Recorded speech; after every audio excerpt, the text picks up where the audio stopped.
Ce mercredi 18 septembre 2024, une cérémonie marquante s'est tenue sur les rives du village de Ronclon, dans la commune de Ouida. Sous l'autorité du directeur général de l'ADELAC, Martin Degbey, et en présence de nombreuses autorités locales, cette rencontre a célébré la fin de la phase pilote du dragage du lac Aémé et de ses chenaux. Ce projet, débuté en janvier 2022, visait à restaurer les fonctions écologiques du plan d'eau crucial pour les populations riveraines.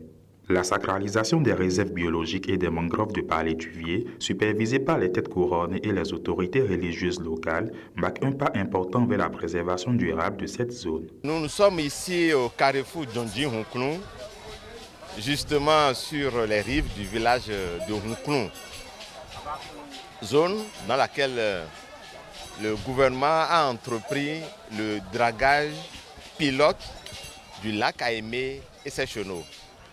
Dragage dont l'objet principal est de rétablir les fonctions systémiques de ce plan d'eau afin de répondre aux besoins exprimés par les populations de l'ensemble du lac Aémé et ses chenaux depuis des décennies, depuis les années d'indépendance de notre pays.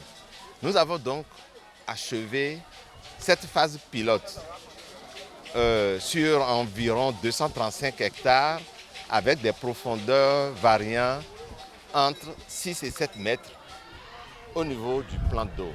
Dorénavant, toute violation de ces espaces serait considérée comme une profanation des divinités qui sont ici.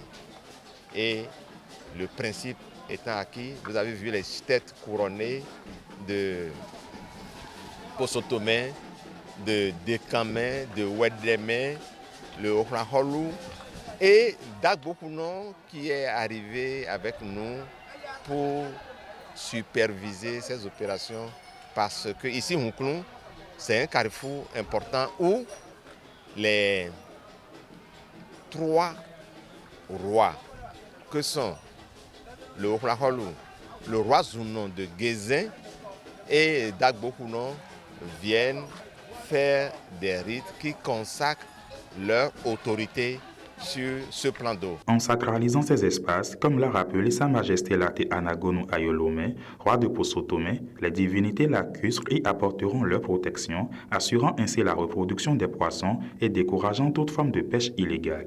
Toute violation de ces réserves sacrées entraînera donc des sanctions sévères. Pourquoi sacraliser ce lieu?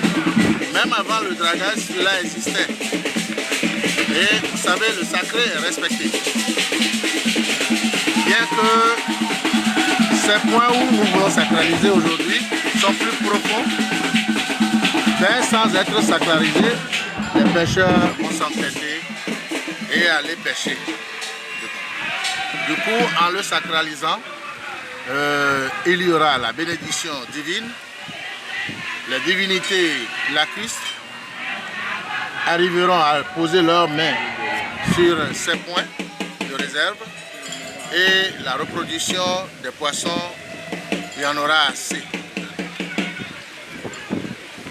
Donc, quand on sacralise une réserve autour du lac ou dans le lac, c'est pour empêcher aux populations, aux pêcheurs, à n'importe qui de se lever comme et quand il voudra et aller pêcher de ces lieux-là. Naturellement, vous savez, quand vous posez des actes positifs, quand on fait un si géant boulot, il faut le suivre. Il faut le suivre. Après la sacralisation, il va falloir sensibiliser les populations autour du lac pour que personne ne tente d'aller profaner quoi que ce soit, parce que en profanant, ou quiconque tentera de profaner aura subi des sanctions. La cérémonie a été suivie d'une montée symbolique sur le plan d'eau, témoignant du lien fort entre tradition, environnement et développement durable. La sacralisation de ces zones s'inscrit désormais comme une solution innovante et spirituelle pour préserver les ressources naturelles du lac Aémé, tout en sensibilisant les communautés locales à l'importance de la conservation environnementale.